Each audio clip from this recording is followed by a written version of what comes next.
Bismillahirrahmanirrahim. Assalamualaikum warahmatullahi wabarakatuh. Perkenalkan, nama saya Ransi Sutri. Saya berasal dari Lokal 6C Hukum Ekonomi Syariah. Di sini saya akan membahas tentang materi pertama, antropologi hukum sebagai sebuah disiplin ilmu. Dalam mata kuliah antropologi hukum dengan dosen pembimbing Bapak Rifki Nurdiansyah MH.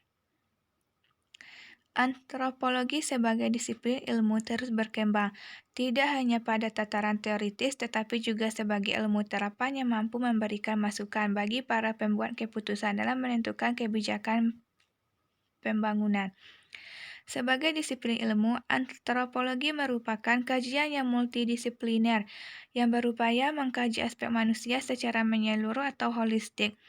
Antropologi juga merupakan bidang ilmu terapan sehingga hasil kajiannya dapat dimanfaatkan sebagai masukan dalam pengambilan keputusan untuk keperluan pembangunan, terutama dalam pembangunan sosial dan budaya. Adapun pengertian dari antropologi hukum adalah bagian dari antropologi yang mempelajari perilaku hukum masyarakat, budaya hukum masyarakat, dan cara pandangnya terhadap hukum dan produk-produk turunannya. Antropologi itu sendiri didefinisikan sebagai suatu ilmu yang mempelajari tentang manusia, baik dari segi budaya, perilaku, keanekaragaman, dan lain sebagainya. Istilah antropologi berasal dari bahasa Yunani, yaitu berasal dari kata anthropos yang berarti manusia dan logos yang memiliki arti cerita, kata, ataupun ilmu. Antropologi mempelajari manusia sebagai makhluk biologis sekaligus makhluk sosial. Antropologi lebih memusatkan pada penduduk yang merupakan masyarakat tunggal, dalam arti kesatuan masyarakat yang tinggal di daerah yang sama. Jadi, dapat disimpulkan bahwa pengertian dari antropologi adalah ilmu yang mempelajari manusia dari segi keanekaragaman fisik serta kebudayaan, cara-cara berperilaku, tradisi-tradisi, nilai-nilai yang dihasilkan sehingga setiap manusia yang satu dengan yang lainnya dapat diketahui perbedaannya. Kemudian, objek antropologi hukum. Objek antropologi hukum ada 3. Yang pertama, perilaku hukum masyarakat. Yang kedua, budaya hukum masyarakat. Dan yang ketiga, cara pandang masyarakat terhadap hukum serta produk-produk turunannya. Sejak antropologi hukum itu merupakan bagian dari antropologi, objeknya pun lebih sempit daripada objek antropologi, yaitu tentang manusia di dalam masyarakat suku bangsa, kebudayaan, dan perilakunya. Antropologi hukum lahir dari sebuah pengakuan terhadap keberagaman hukum dalam masyarakat. Harus didasari bahwa hukum lahir dan berkembang dari sebuah kebudayaan. Sehingga akan menjadi logis bahwa tidak ada hukum yang seragam, karena tidak ada kebudayaan yang bersifat seragam. Dalam perspektif antropologi hukum, hukum lahir dari kebudayaan.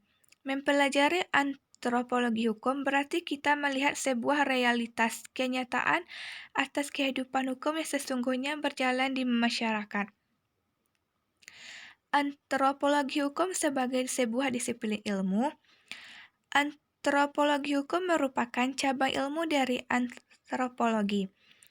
Antropologi hukum sudah merupakan suatu disiplin ilmu, karena ia telah memenuhi 3 unsur utama dari sebuah disiplin ilmu, yaitu ontologi, epistemologi, dan aksiologi. Ketiga aspek tersebut membedakan satu pengetahuan dengan pengetahuan lainnya. Ontologi adalah pembahasan tentang hakikat pengetahuan. Sains adalah pengetahuan yang tertata secara sistematis dan diperoleh melalui metode ilmiah.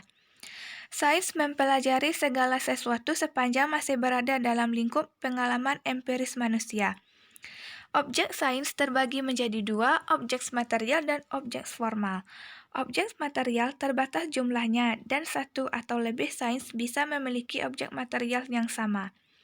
Sains dibedakan satu sama lain berdasarkan objek formalnya.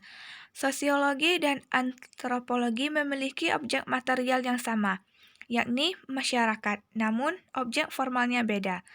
Sosiologi mempelajari tentang struktur dan dinamika masyarakat, sedangkan antropologi mempelajari masyarakat dalam budaya tertentu.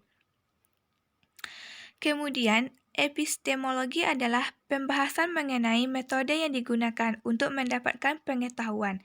Sains diperoleh melalui metode sains atau biasa diterjemahkan menjadi metode ilmiah. Adapun aksiologi adalah pembahasan mengenai nilai moral yang terkandung dalam pengetahuan. Kemudian, manfaat mempelajari antropologi hukum. Teori-teori dalam antropologi hukum yang diperoleh lewat metode sains bukanlah terutama untuk pengetahuan itu sendiri, melainkan sebagai alat untuk membantu manusia dalam memecahkan masalah yang dihadapinya sehari-hari. Kegunaan itu diperoleh dengan 3 cara, yaitu yang pertama, description atau menjelaskan, yang kedua, prediction, meramal atau memperkirakan, dan yang ketiga, controlling atau mengontrol. Penjelasan diperoleh dari teori. Dikaitkan pada masalah praktis, teori akan memperkirakan apa yang akan terjadi. Dari perkiraan itu, kita mempersiapkan langkah-langkah yang perlu dilakukan untuk mengontrol segala hal yang mungkin timbul, entah itu merugikan ataupun menguntungkan. Penutupnya, kesimpulan. Antropologi hukum adalah bagian dari antropologi mempelajari perilaku hukum masyarakat, budaya hukum masyarakat, dan cara pandang terhadap hukum dan produk-produk turunannya. Adapun objek dari antropologi hukum ada 3, perilaku hukum masyarakat, budaya hukum masyarakat, dan cara pandang masyarakat terhadap hukum serta produk-produk turunannya. Antropologi hukum sudah merupakan suatu disiplin ilmu karena ia telah memenuhi 3 unsur utama dari sebuah disiplin ilmu, yaitu ontologi, epistemologi, dan aksiologi. Adapun teori-teori dalam antropologi hukum yang diperoleh lewat metode sains, kegunaannya diperoleh dengan 3 cara, yaitu menjelaskan, meramal atau memperkirakan, dan yang terakhir dengan mengontrol. Kemudian daftar pustakanya saya ambil dari sini. Jika terdapat kesalahan dalam pemaparan materi ini, mohon dimaafkan. Saya tutup dengan Assalamualaikum warahmatullahi wabarakatuh.